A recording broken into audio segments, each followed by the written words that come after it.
नमस्कार, मी विलास आव्हाड. आपण पाहताय AV9 एक्सप्रेस.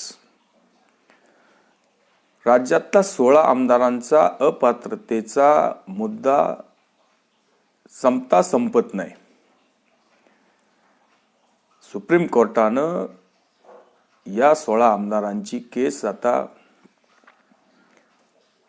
विधानसभेच्या अध्यक्षांकडे सोपवून जवळजवळ 2-3 महिने झालेले आहेत. विधानसभेचे अध्यक्ष यावर अजून सुनावणी करता येते.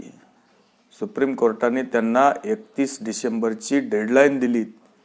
सुप्रीम कोर्टाने सांगितले की तुम्ही हा प्रश्न 31 डिसेंबरपर्यंत सुनावणी करून संपवा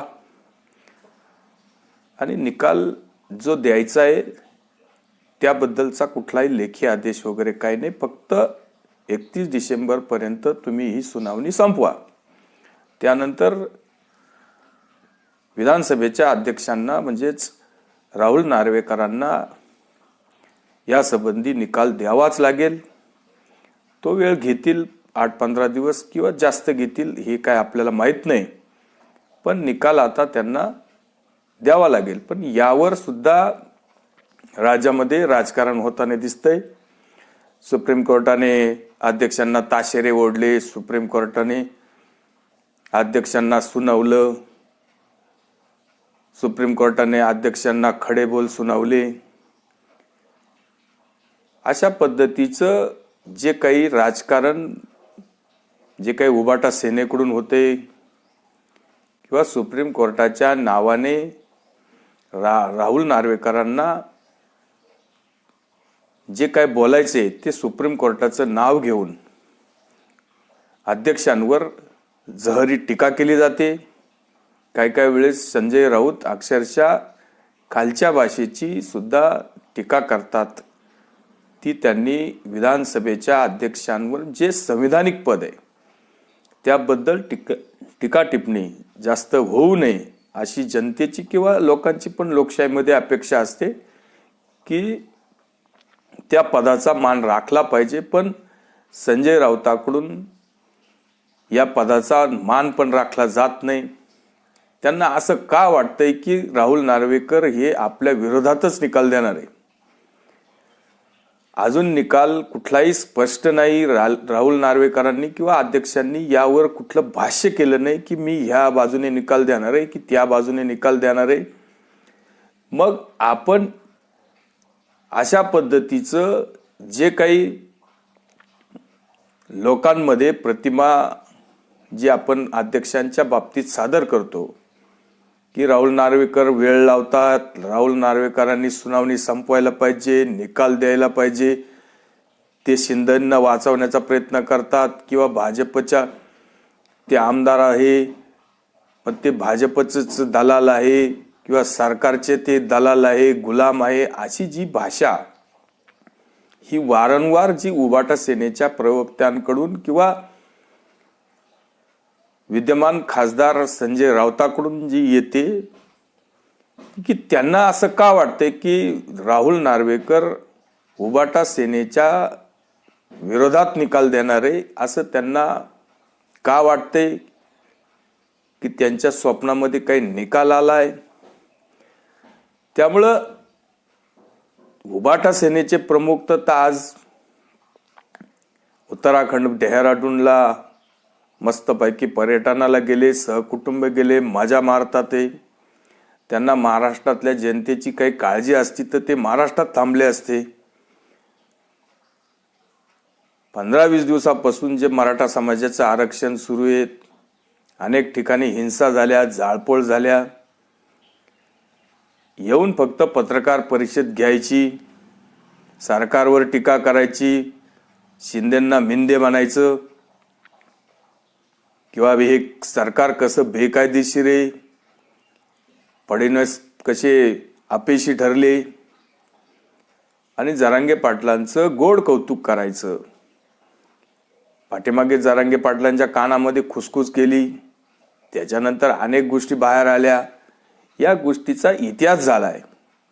पण राज्यामध्ये ज्या काही थोड्याफार प्रमाणामध्ये ज्या हिंसा झाल्या, जाळपोळ झाली, लोकांची घरं जळाली.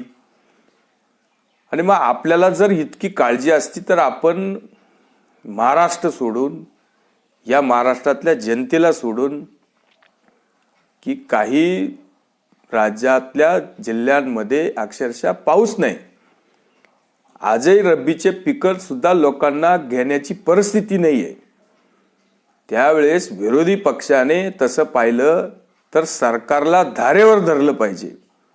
ज्या काही दुष्काळी उपाययोजना करायच्या आहे याची विचारणा सरकारने करायला पाहिजे, ती होत नाही. आणि विरोधकांकडून सरकारवर टीका पण होत नाही, किंवा विरोधकांनी शेतकऱ्यांसाठी रस्त्यावर यायला पाहिजे. विरोधकांनी दुष्काळाच्या ज्या काही उपाययोजना करायच्या आहे त्या सरकारकडून करून घ्यायला पाहिजे. इतका चांगला मुद्दा विरोधकांना असताना विरोधक पर्यटनाला जातो, या लोकांची काळजी न करता मस्तपैकी सहलीला जातो, मजा मारतो. तेव्हा यांना शेतकऱ्यांची किती काळजी आहे, किंवा आंदोलनाची किती काळजी आहे, मराठा समाजाची किती काळजी आहे हे लक्षात येतं. आणि मग संजय राऊतला उठसूट फक्त हे सरकार पडणार, उद्या पडणार, 2 दिवसांनी पडणार, 4 दिवसांनी पडणार, 8 दिवसांनी पडणार, महिन्याने पडणार, 3 महिन्याने पडणार. मग आता संजय राऊतांना नवीन तारीख, त्यांनी आता हे सरकार कधी पडणार याची एक नवीन तारीख त्यांनी घोषित केली.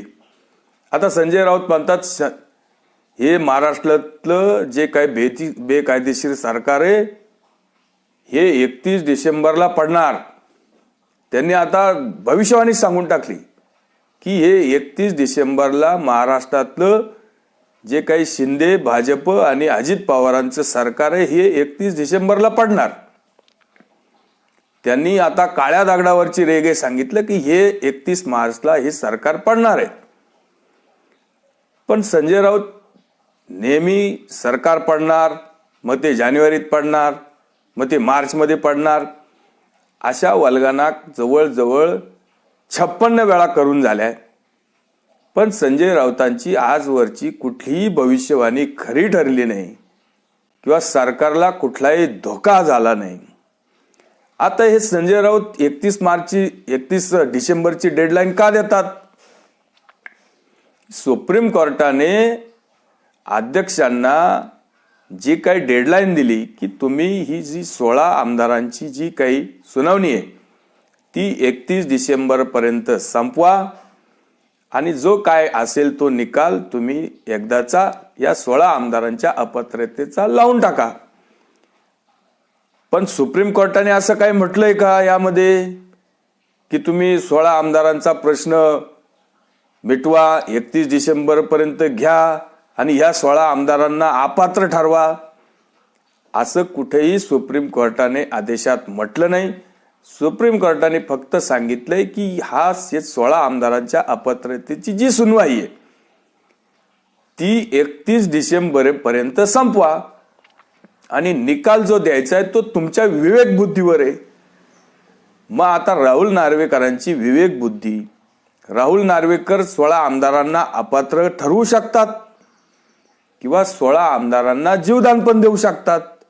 हा राहुल नार्वेकरांचा सतसत विवेक बुद्धीचा विषय आहे.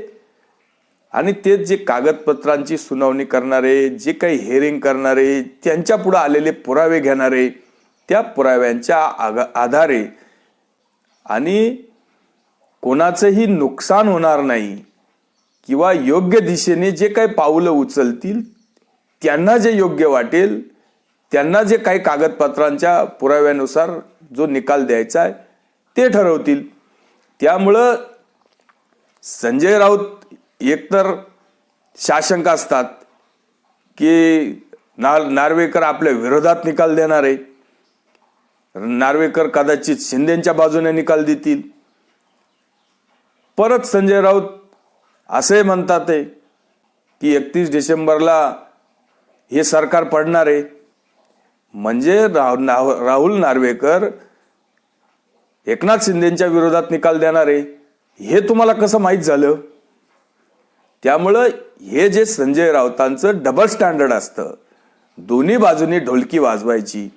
एकदा म्हणायचं उबाटाच्या बाजूने निकाल होईल, एकदा म्हणायचं शिंदेच्या बाजूने निकाल होईल.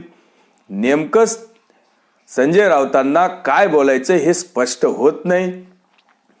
पण मी बाकी तुम्हाला स्पष्ट करून सांगतो की जसं उद्धव ठाकरे पर्यटनाला जातात, महिना 2-2 महिने, पाठीमागे ते लंडनला ब्रिटनला जवळजवळ 1-1.5 महिना पर्यटनाला गेले होते. त्यांना महाराष्ट्राची काळजी असती तर त्यांनी एवढं पर्यटन स्थळं किंवा महाराष्ट्र सोडून गेले नसते. तो विषय सोडा, तो त्यांचा वैयक्तिक विषय, आपल्याला त्याच्यावर जास्त चर्चा करायची नाही. पण संजय राऊतांचा विषय असा आहे की जेव्हा जेव्हा मुंबईचे महानगरामधले जे नगरसेवक आहे, जे 5-5, 7-7 लोक जेव्हा शिंदे गटात सामील होतात, या पाठीमागे एकदा कुठले जवळजवळ 20-22 नगरसेवक शिंदे गटात आले. परत मागच्या महिन्यामध्ये काही पदाधिकारी आणि 5 नगरसेवक जवळजवळ शिंदे गटात आले. आणि आता काल परवा 5 नगरसेवक परत शिंदे गटात आले. म्हणजे यांचे जे 77-78 नगरसेवक आहे, जे मुंबईचे नगरसेवक आहेत, त्यापैकी जवळजवळ 52-53 नगरसेवक शिंदे गटात ऑलरेडी सामील झाले. त्यामुळं आता ही जी मुंबईमध्ये झोडीपार प्रमाणात, महाराष्ट्रामध्ये तर उबाटा कुठं जवळजवळ आता दिसत सुद्धा नाही. ती मुंबईमध्ये थोड्याफार प्रमाणामध्ये जी काय त्यांची सेना होती, त्यातही जवळजवळ 75% लोक, पदाधिकारी, नगरसेवक शिंदे गटामध्ये आलेले. आणि अजून सुद्धा काही लोक बरेच पाईपलाईन मध्ये. जे हा जो 31 डिसेंबरचा डेडलाईन जे संजय राऊतांचा आहे, संजय राऊतांना काही लोकांना जे घाबरवायचे की उद्या सरकार पडलं तर तुमचं काय होईल, मग कशाला जातात तुम्ही शिंदे सेनेमध्ये. त्यामुळं संजय राऊत नेहमी लोकांचा उत्साह वाढवत असतात की आपलं सरकार परत येणार आहे, शिंदेचं सरकार पडणार आहे, आपण परत राज्याचे मुख्यमंत्री होणार आहे, आपले उबाटा सेनेचे प्रमुख उद्धव ठाकरे या राज्याचे परत मुख्यमंत्री होणार आहे, मग तुम्ही कशाला परत इकडं तिकडं जातात. अशा प्रकारचं उत्साह वाढवण्याचं काम संजय राऊत नेहमी आपल्या कार्यकर्त्यांचं करत असतात. पण आता अशी परिस्थिती आहे की लोकांना पण माहीत झाले की हा निकाल जवळजवळ झुकलेला आहे. त्यामुळे 31 डिसेंबर नंतर उबाटा सेना ही पटलावर राहील की नाही अशी शंका पण पैदा होते. कारण हे सरकार तर पडणार नाही. 31 डिसेंबरला जरी समजा एकनाथ शिंदेच्या विरोधात निकाल गेला आणि हे 16 लोक अपात्र ठरले, तरी पण 152च्या पुढे लोक, 16 लोक गेले तरी 152 लोक या सरकारमध्ये सामील असतात. आणि शिंदे स्वतः जरी असले तर शिंदेंना विधान परिषदच्या कुठल्याही ठिकाणी ते निवडून परत येऊ शकतात. त्यामुळं सरकार पडण्याचा विषय नाही, पण उबाटा सेना राहील की नाही याची बाकी शंका संजय राऊतांना नेहमी येत असते. आणि त्याच्यासाठी ते नेहमी आपल्या कार्यकर्त्यांचं प्रबोधन, आपल्या कार्यकर्त्यांचा उत्साह वाढवण्यासाठी हे सरकार आज पडणारे, उद्या पडणारे, परवा पडणारे आणि 31 डिसेंबरला पडणारे, येणाऱ्या काळामध्ये अनेक गोष्टी स्पष्ट होतील, निकाल पण येईल. आणि उबाटा सेनेचे प्रमुख यांना खूप काही महाराष्ट्राची काळजी असती, आपल्या संघटनेची, पक्षाची काळजी असती, तर त्यांनी हे पर्यटन वगैरे काही केलं नसतं. राज्यामध्ये अनेक प्रश्न प्रलंबित असताना जे काही मराठा समाजाचं आरक्षण असेल, शेतीशी निगडीत दुष्काळाच्या संबंधित अनेक शेतकऱ्यांच्या अडचणी असतील, लोकांना अनुदान मिळालं नाही, लोकांना जो काही दुष्काळ निधी मिळाला नाही, लोकांना काही उपाययोजना करायच्या आहे, लोकांकडे चारा नाही, काही लोकांना पाण्याची टंचाई, या बाबतीत विरोधी पक्ष अतिशय निष्क्रिय दिसतोय आणि सरकारला धारेवर धरण्यामध्ये कमी पडतोय. त्यामुळं शेतकऱ्यांचं, दुष्काळी भागातल्या शेतकऱ्यांचं अतोनात नुकसान होते. देव करो बुद्धी देवो ह्या लोकांना आणि सरकारला विरोधी पक्षाने धारेवर धरलं पाहिजे आणि लोकांच्या काही ज्या समस्या आहेत त्या सोडवण्यामध्ये जरूर प्रयत्न केला पाहिजे की लोकशाहीमध्ये सरकार, सत्ता, विरोधी पक्ष, मीडिया हे सगळे 2-4 स्तंभ असतात. यांनी समाजासाठी काम केलं पाहिजे अशी आपण अपेक्षा व्यक्त करूया. तुर्तच आपण इथं थांबतोय. व्हिडिओ आवडला असेल तर लाईक करा, शेअर करा. धन्यवाद.